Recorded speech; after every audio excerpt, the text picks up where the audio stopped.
நாங்கள் வந்து எல்லாம் முடிவு பண்ணி ஒரு மாதத்துக்கு முன்னாடியே அந்த இதெல்லாம் மட்டும் நம்ம மனசில் அறிவிச்சோம். எதற்காகவும் விட்டு தர மாட்டோம். தமிழ்நாட்டின் உரிமைகளுக்காக. நன்றி, வணக்கம். அப்படியே அமைதியாக உட்காருங்க. தமிழ்நாடு வெல்லும், இதுதான் ஒரே இலக்கு. நன்றி, வணக்கம். அப்படியே அமைதியாக ஆளுநர் தொகுதியை பொறுத்தவரையில் பைபாஸ் ரொம்ப முக்கியமான பிரச்சனை சார் நகரத்தில். ஆக பிரதமர் சொல்லுகிறார் தமிழ் ரொம்ப பிடிக்கும் என்கிறார், நன்றி என்கிறார், வணக்கம் என்கிறார், திருக்குறளை பயன்படுத்துகிறார், அமித்ஷா தமிழ் பிடிக்கும் என்கிறார்.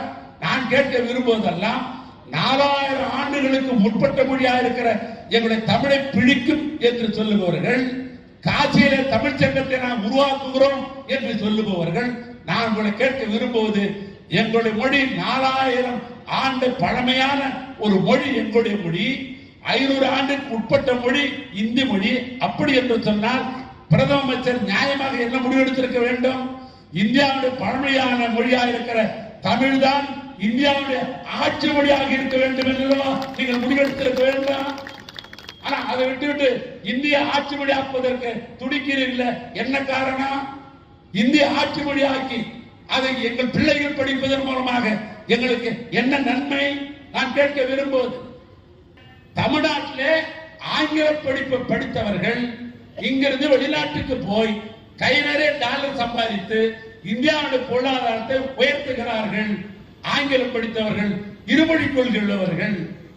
நீங்கள் சொல்ற இந்தி படித்தவர்கள், பீகார்ல படித்தவர்கள், பீகார்ல உத்தரப்பிரதேச படித்தவர்கள், மத்திய பிரதேசம் படித்தவர்கள், இந்திதான் நான் படிப்பேன் என்று சொல்லுகிறீர்களே, அந்த இந்தி படித்தவர்கள் எங்கே வருகிறார் என்று சொன்னால், இங்க கொளுத்து வேலைக்கு இங்க தமிழ்நாட்டுக்கு வந்து கொளுத்து வேலை பார்ப்பதற்கும் தச்சு வேலை பார்க்கறதுக்கும் ஹோட்டல்களில் சப்ளை வேலை பார்க்கறதுக்கும் இந்தி படித்தவர்கள் இங்கே வருகிறார்கள் ஒழிய இவர்கள் எந்த நாட்டுக்கு போனார்கள்? இந்தி படித்தவர்கள் போய் ஜெர்மனில போய் என்ன பண்ண முடியும்? தமிழ்நாட்டில் இருக்கிற பென்ஸ் வண்டியில் ஒரு வண்டி இருக்கிறது, அது சிறப்பான வண்டி, பென்ஸ் வண்டி.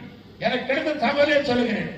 எங்களுடைய கல்லூரியில் படித்த பல மெக்கானிக்கல் ஆட்டோமொபைல் படித்த மாணவர்கள் ஆங்கிலத்தில் படித்த காரணத்தினால் ஜெர்மனியிலே இன்றைக்கு பெத்து தொழிற்சாலை பணியாற்றிக் கொண்டிருக்கிறார் என்று சொன்னால், இந்தி படிச்ச எங்க போவோம்? யோசிக்க வேணாமா? இந்தி படிங்கள், இந்தி படியுங்கள், 3வது பாடமாக இந்தி ஏற்றுக்கொள்ளுங்கள் என்று கேட்கிறீர்களே, என்ன நியாயம்? ஆக அவர்கள் நோக்கம் என்று சொன்னால், தமிழ்நாடு ஆங்கிலம் படித்து அறிவாளியாக இருக்கிறார்கள், தாய்மொழியை தமிழை படித்து உணர்வோடு இருக்கிறார்கள். எனவே இந்தியை கொண்டாந்து இங்கு திணிச்சு நம் வீட்டினுடைய பிள்ளைகளுடைய அறிவையெல்லாம் மக்க வைப்பதற்காகவும் மயக்க வைப்பதற்காகவும் ஒரு முயற்சி நடைபெறுகிறது ஒழிய நாம் உருப்படியாவதற்காக இந்தியை படிக்க சொல்லவில்லை. ஒன்றிய அரசாங்கம் சொல்லுகிறது, நாங்கள் சொல்வதை ஏற்றுக்கொண்டால் தான் உங்களுக்கு கொடுக்க வேண்டிய பங்கு தொகையை நாங்கள் கொடுப்போம். கல்விக்காக கொடுக்க வேண்டிய பங்கு தொகை 2152 கோடி ரூபாயை நாங்கள் சொல்வதை ஏற்றுக்கொண்டால் என்ன? மும்மொழி கொள்கையை நீங்க ஏற்றுக்கொள்ள வேண்டும். ஒன்று இந்தியை ஏற்றுக்கொள்ளுங்கள், இல்லை சமஸ்கிருதத்தை ஏற்றுக்கொள்ளுங்கள். நீ ஏற்றுக்கொண்டால் தான் இந்த பணத்தை விடுவிப்பேன் என்கிறார் தமிழ்நாட்டு இரும மந்திரி மு க ஸ்டாலின் சொல்லுகிறார். நீ 10,000 ரூபாய் கொடுக்கிற 10,000 கோடி கொடுப்பதாக இருந்தாலும் எந்த காலத்தையும் தாய்மொழி தமிழர் நான் விட்டுக் கொடுக்க தயாராக என்று சூளுரைக்கிறார்கள்.